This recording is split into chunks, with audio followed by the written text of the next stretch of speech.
Are you looking for the best TV? In this video we will look at some of the 12 best TV on the market. Before we get started with our video, we have included links in the description, so make sure you check those out to see which one is in your budget range. Starting at number 1. TCL QM6K QLED. TCL's first TV for 2025 shies away from the brightness one-upmanship of mid-range rivals for a more balanced approach. As the lead-off display in TCL's new precise dimming series, the QM6K, 8 out of 10, Wired recommends, employs a new halo control system designed to reduce light bloom, alongside multiple other new technologies to improve color accuracy, screen uniformity, and contrast. The result is an incredibly versatile display that does just about everything well, from naturalistic colors to rich black levels and impressive clarity. The QM6K isn't as bright as our previous pick, the Hisense U9N, but it still packs a punch for HDR and Dolby Vision.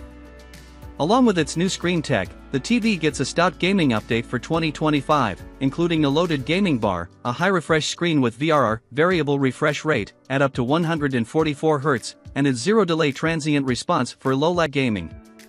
It's all controlled by TCL's handy Google TV Smart interface for a package aimed to please just about anyone, especially now that it's often on sale. Ryan Waniata. Brightness booster. If you're after extra eye tingle, last year's Hisense U9N offers a serious brightness boost over our top pick and still ranks among our favorite options for your money. Its blooming control and screen uniformity aren't as refined as the QM6K's, but it's got plenty of features, including great gaming credentials and its own version of Google TV. At number 2. Roku Plus Series QLED. It's no secret that we're fans of Roku's Smart TV interface. That's a big reason TCL TVs with Roku Smarts topped our TV list for so long in the midst of worthy adversaries. Now Roku has stepped out and is making its own TVs in-house, and the company's Roku Plus Series TVs serve as a great entry point for those on a budget. I spent a month or so testing the Plus Series and came away pretty darn impressed with its picture. Sure, you don't get a high refresh rate for gaming. This panel is limited to 60 frames per second, which is still fine for most consoles, but you do get excellent color via the quantum dot-enabled QLED panel. Full array local dimming means solid black levels, and this model is even supported by HomeKit, Amazon Alexa, and Google Assistant, making it a great affordable smart TV. Take it up a notch. If you're after Roku Smarts but with higher performance, we also like the Roku Pro Series TV, which provides improved picture quality thanks to features like mini-LEDs for enhanced contrast and a 120 Hz panel for smoother gaming and better motion handling. Parker Hall. At number 3. LG C4. LG C4, 9 out of 10, Wired recommends, is the best high-end TV for most folks. The slim bezeled OLED offers eye-watering brightness and color, with support for Dolby Vision that Samsung's rival S90D notably lacks. I love the Magic Remote, which is like a Wii remote for your TV that lets you point and click at what you want on screen. It's really awesome for logging into your myriad streaming accounts. Couple that with support for Google Chromecast and Apple AirPlay for easy casting from your cell phone, plus the ability to do 4K at up to 144 Hz across all 4 inputs while gaming, and you have yourself the perfect centerpiece for your fancy modern living room. Parker Hall. At number 4. Vizio 4K TV, V4K55M0801. This cheap TV from Vizio supports Dolby Vision and has an easy-to-use interface that allows flawless app casting from Android and iOS. It's hilariously cheap for these features. A 55-inch model will set you back around $300. You can choose from a ton of sizes, ranging from a 48-inch guest bedroom TV to an 85-incher for the living room. You'll miss out on perfect black levels, because this TV doesn't have the fancy mini-LED or OLED panels you'll find on other picks on this list, but at this price you can't really complain.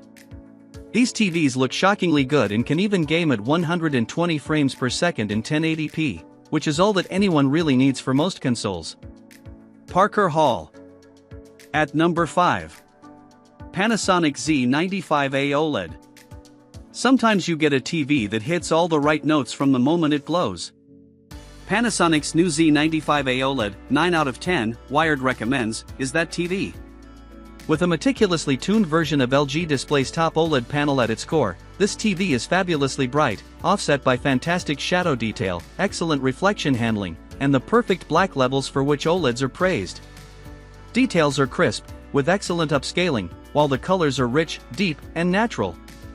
It all adds up to one of the best TVs I've laid eyes on. If that weren't enough, it loads up every major flavor of HDR, including Dolby Vision and HDR10+, and the best built-in TV sound you can buy, though it does make the build bulky. One notable drawback is its subpar Fire TV operating system. I don't love the layout, and apps are sometimes slow to load. Like Sony's current crop of premium TVs, the Z95 also has just two HDMI 2.1 inputs for the latest game consoles, one of which is the eARC input for an audio system. With sound this good, you may not need one anyway, and the rest of the package is so stellar I can't get this thing off my console. Sorry, Panasonic, I've changed my number. Ryan Waniata. At number 6. Samsung QN90D QLED. As our guide bears out, brightness is a through line for modern TVs, with each new model seeming to push the nit limits of its display type and price class. Samsung's QN90D, 8 out of 10, Wired recommends, is not the brightest TV in its class, but its blend of a still fiery mini-LED backlight system and stealthy anti-reflection tech combine for fabulous performance in the full light of day. It's my favorite TV for the money when it comes to wasting a good Sunday watching football. The QN90D matches its punchy brightness with rich and natural color shading, crisp picture processing, and oily black levels that don't skimp on the shadow detail.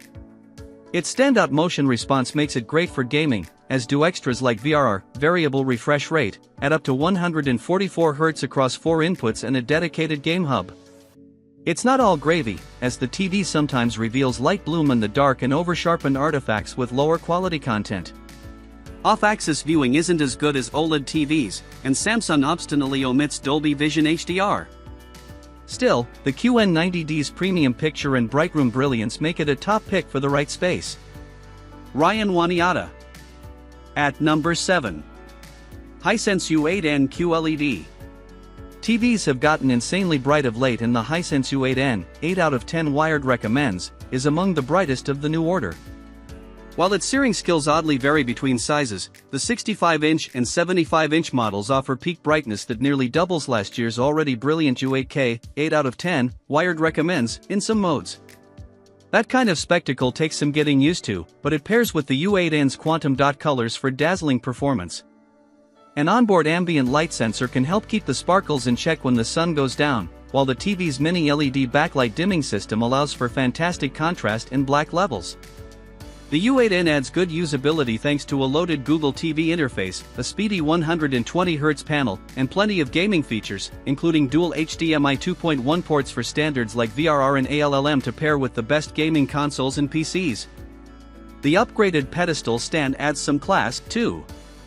The U8N's mid-tier pricing equates to some compromises like mediocre off-angle viewing and some over-sharpened image processing, but few TVs match its brightness and even fewer top its value. Ryan Waniata. At number 8. Samsung S90D QD-OLED. Samsung's S90D, 9 out of 10, Wired recommends, is one of the baddest TVs you can buy right now.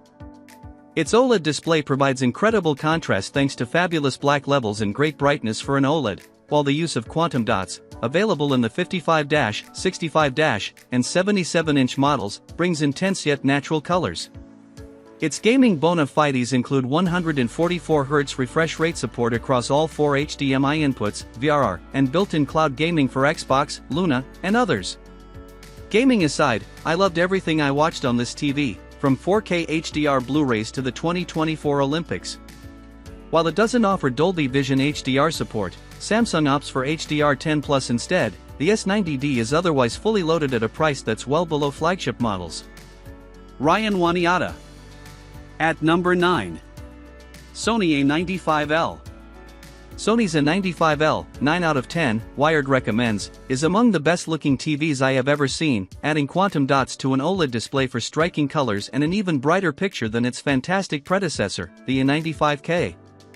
Samsung makes these panels, but Sony adds its special XR processing for pristine clarity and color shading that feels at once natural and immersive. From a performance perspective, it's hard to find a flaw. Sony must have thought the A95L was perfect since the brand hasn't updated it for 2024, adding 2 new mini-LED TVs instead. Apart from its picture, the TV folds in many of the extras you'd expect in a modern flagship display, including top-tier gaming features, though only across 2 of its 4 HDMI inputs, an intuitive Google TV interface, and surprisingly good onboard sound. The A95L isn't for the budget shopper, but rest assured it's as stunning to look at as it is costly to bring home. Ryan Waniata. At number 10. Sony Bravia 9 QLED. You may think your current TV is bright enough, but Sony's masterful Bravia 9 QLED TV, 9 out of 10, Wired recommends, begs to differ. Its powerful mini-LED backlighting system is among the brightest we've tested, which combines with proprietary dimming technology to serve up incredible contrast and black levels. Add in Sony's excellent picture processing for vivid detail and vibrant yet restrained quantum dot colors and you get a stunningly realistic viewing experience across content. Restraint is key to the Bravia 9's success. Its blazing backlight is judiciously distributed for exhilarating highlights and full picture punch without the eye-blasting overload of cheaper brightness powerhouses. Off-axis viewing is also impressive for an LED TV, though the trade-off is some screen rainbowing with direct reflections. Sony continues to skimp on HDMI 2.1 support, with only 2 of the flagship's 4 HDMI ports providing modern features like 4K gaming at 120 Hz. Those knocks aside, this QLED TV is a modern marvel, with a price tag to match. Ryan Waniata. At number 11. Samsung S95D. Samsung's S95C QD-OLED TV, 8 out of 10, Wired recommends, offered phenomenal brightness for an OLED TV, and generally incredible picture quality bolstered by great features and design. In 2024, Samsung took an even bigger swing with the S95D, 8 out of 10, Wired recommends, adding an anti-reflective screen coating for class-leading glare resistance. Even direct lighting from inches away is dissipated with surprising efficacy. The trade-off is that the S95D tends to lose some perceived depth in direct lighting, as the black backdrop swaps obsidian gloss for a duller coating. This is really only noticeable with very dark backgrounds in bright rooms, but it could be a reason for some Samsung fans to consider the step-down S90D, 9 out of 10, Wired recommends. That said, the S95D looks fantastic day or night, with great contrast and brightness that meets or beats the most potent OLEDs on the market. Add in the same great features and design from last year, and you've got a killer QD-OLED that can take on even the toughest glare. Ryan Waniata. At number 12. Hisense U9N. If you've got a big, bright room and need a TV to fit the space, you should take a good look at the Hisense U9N. This massive 75-inch QLED TV, also available in 85-inch, is the length of a twin mattress and is capable of a ludicrous 5,000 nits of peak brightness in short spans, meaning you can watch the early NFL games in a room with all your window coverings open and not notice. The Google TV Smart functions work as expected and the remote has the same simple functional design as Hisense TVs that cost a few $100, but in polished aluminum. The other great feature is the discrete side-mounted speakers. I've been testing it for months without a soundbar and haven't found the audio in any way wanting. Martin Sismer.